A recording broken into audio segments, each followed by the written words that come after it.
ನಾನು ಈ ಗಾಡಿಗೂ ರಿವ್ಯೂಗೋಸ್ಕರ ನಾಗರಬಾವಿಯಿಂದ ವರ್ತೂರ್ ತನಕ ಬಂದಿದ್ದೀನಿ. ಸ್ಟಾಲಿಂಗ್ ತುಂಬಾ ಇಶ್ಯೂ ಇದೆ. ಎಕ್ಸಾರಿಂದ ಹೆಲ್ಮೆಟ್ ಕೂಡ ತಗೊಂಡಿದ್ದಾರೆ.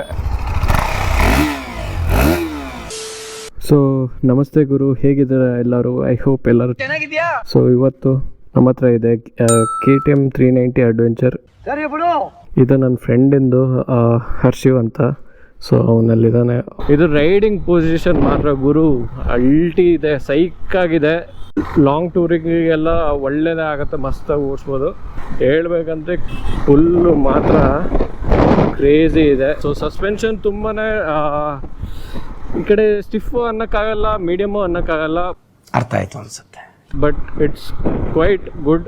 ಅಡ್ವೆಂಚರಿಗೆ ಏನು ಬೇಕೋ ಆ ಥರ ಸಸ್ಪೆನ್ಷನ್ ಇವರು ಡಿಫಾಲ್ಟ್ ಆಗಿ ಕೊಟ್ಟಿದ್ದಾರೆ.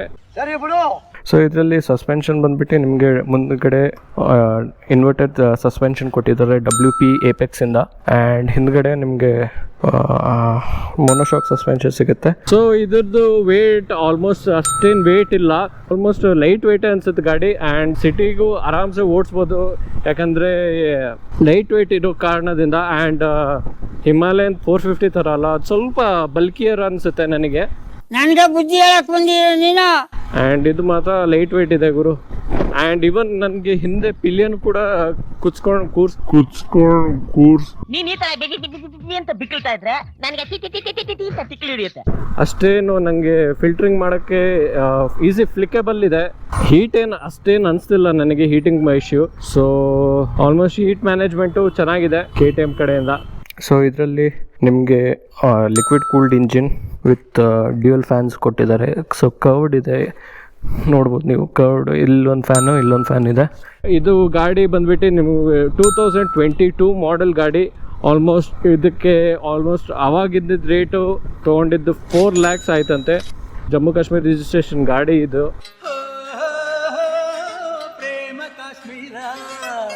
43 PS ಪವರ್ ಇದೆ ಮತ್ತು 37 Nm ಟಾರ್ಕ್ ಇದೆ.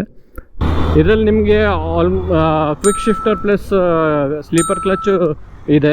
ಸೊ ಈ ಗಾಡಿ ಮಾತ್ರ ಬೆಣ್ಣೆ ಥರ ಇದೆ ಗುರು. ಗೇರ್ ಶಿಫ್ಟಿಂಗ್ ಮಾತ್ರ ಆರಾಮ್ಸೆ ಗೇರ್ ಶಿಫ್ಟು ಮಾಡ್ಬೋದು. ಸೊ 4 ಲಕ್ಷ ಕೊಟ್ಟರು ಗೈಸ್ ನಿಮಗೆ ಬೇಜಾರು ಅನ್ಸಲ್ಲ, ಯಾಕಂದರೆ ಅಂಥ ಪರ್ಫಾರ್ಮೆನ್ಸು, ಅಂಥ ಫೀಚರ್ಸ್ ಎಲ್ಲ ಇದರಲ್ಲಿ KTM ಅವರು ಕೊಟ್ಟಿದ್ದಾರೆ. ಈಗ ಪೆಟ್ರೋಲ್ ಹಾಕ್ಸಕ್ಕೆ ಬಂದಿದ್ದೆ.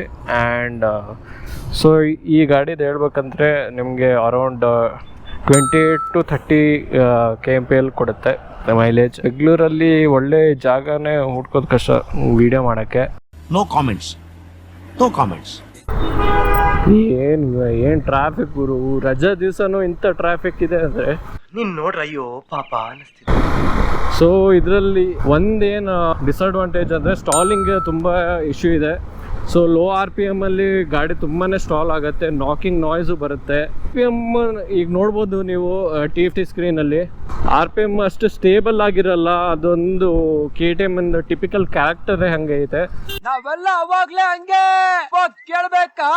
ಸೊ RPM ಸ್ವಲ್ಪ ಫ್ಲಕ್ಚುವೇಟ್ ಆಗ್ತಾನೆ ಇರುತ್ತೆ.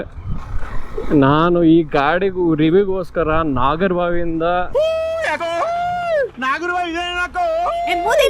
ವರ್ತೂರ್ ತನಕ ಬಂದಿದ್ದೀನಿ. ಸೊ ಯೋಚನೆ ಮಾಡ್ರಿ ಗೈಸ್, ನಿನಗೆ ಯಾವ ಮನಿಯಾಳ ಐಡಿಯಾ ಕೊಟ್ಟಪ್ಪ.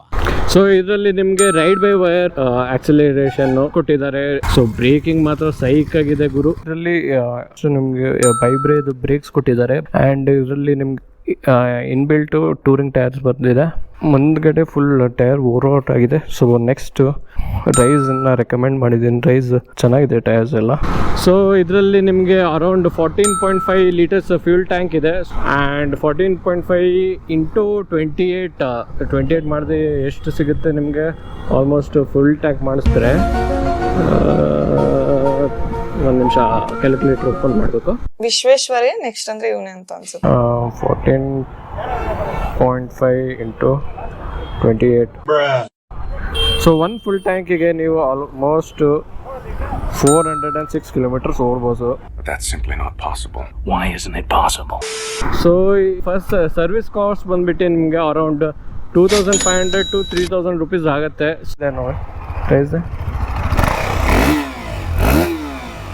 ನನ್ನ ಫ್ರೆಂಡ್ ಹರ್ಷಿವ್ ಅಂತ. ಸೊ ಇವಂದೇ ಗಾಡಿ. And what's your feedback on this bike? I mean, this is a beautiful machine. Only drawback is that stalling issue and few like in low it starts stuttering. Anyways, this is KTM and I guess it's more reliable than Royal Enfield machine. So Here I come.